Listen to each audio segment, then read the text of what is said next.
Nature of volcanic materials. In other words, what comes out of a volcano? What comes out of a volcano? Yeah, but it's magma, but once it comes out, it's... Okay. First of all, you have lava flows. You have lava flows. If it's mafic in nature,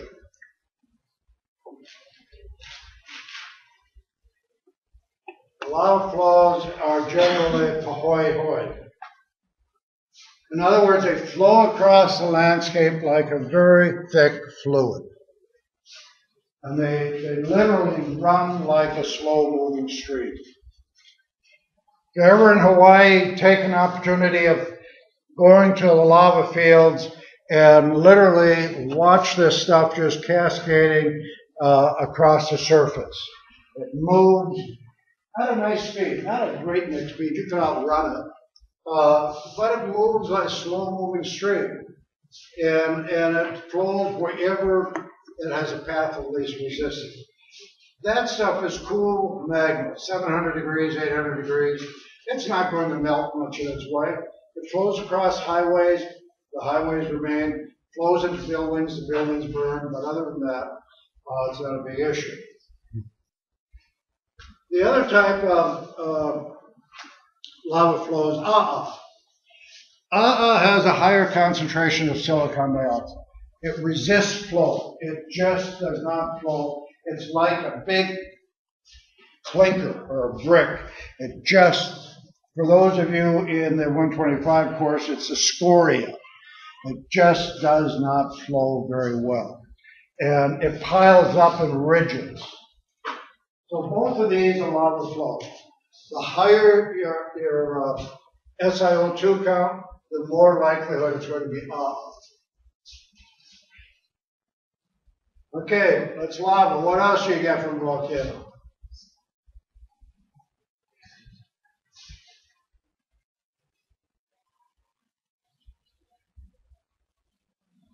Pyroclastics, ash, cinders, bombs. These are solid masses that are ejected out. Most of them are filled with air when they come out. Pumice would be a great example, a very lightweight material. They just shut out. So ash of various types, cinders of various types, lightweight rock units coming out across the surface.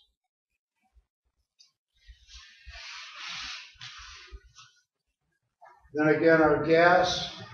Then again, water. That's why Herculaneum was buried. You had a tremendous amount of water. We had a tremendous quantity of pyroclastics. Both of those came down and wiped out Herculaneum, and again, lahar.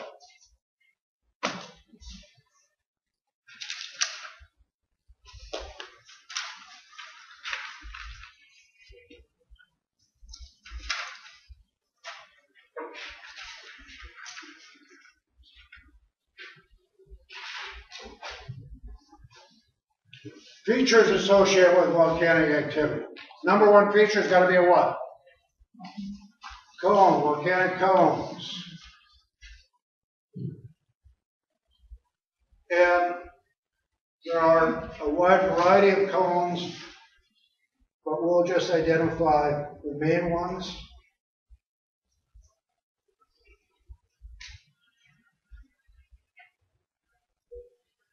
Cinder cones. Low, maybe a couple thousand feet high, very broad base. They look like this.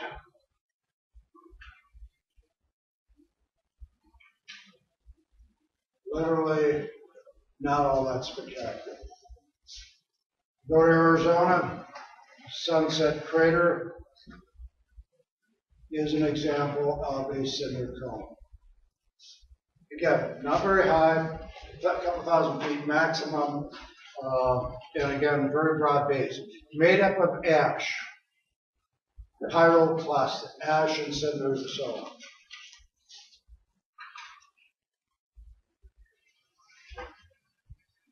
Shield cone, lower in elevation. Shield cone looks somewhat like this.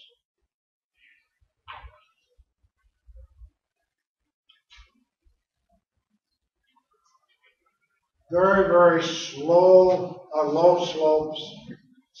It's generally mafic in nature. An example would be the Hawaiian Islands. There's very, very gentle slopes on these. And the reason this forms is because the mafic materials are so fluid-like, and they just simply flow across the landscape.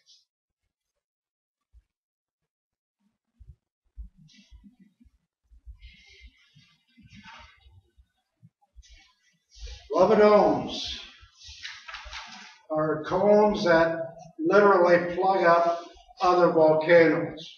So we have this cinder cone here, and we fill in the center. That's mafic materials again that forms a lava dome. Probably the least significant cone available. Pull it down. What? Pull it down. There you go. There we go. That's a lava cone going right in here.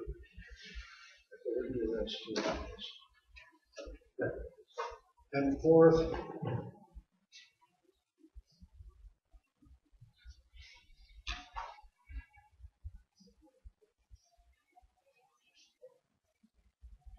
composite or stratovolcanic.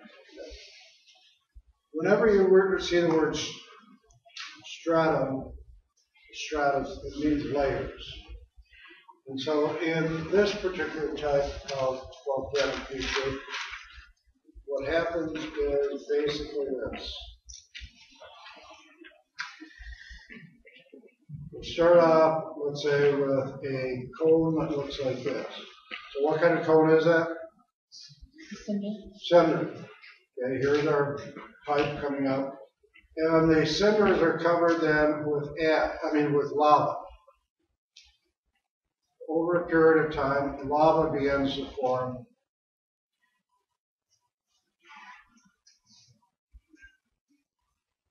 And then another episode where the top is taken out, another layer of ash forms over that, another layer of ash, and then a layer of lava, mafic lava flow, another layer of ash.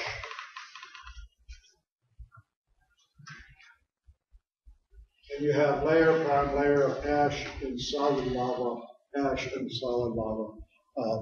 And these are the most spectacular cones.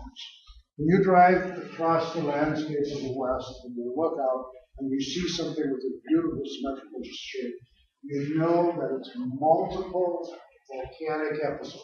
It doesn't happen all at one time. It may be 10,000 years or more in the making of that cone. It's a gradual process of one type of activity followed by another, followed by another.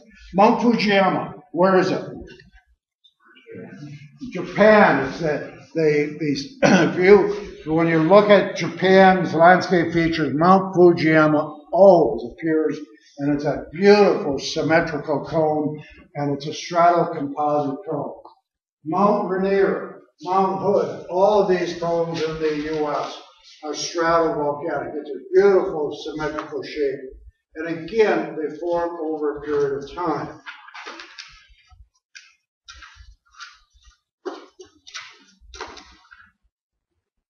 How about this area? Crater Lake. Any idea where it is? Okay, Crater Lake is in the Cascade Mountains in Oregon. Crater Lake is one of our national parks. Crater Lake is on top of a stratovolcanic cone. And what happened with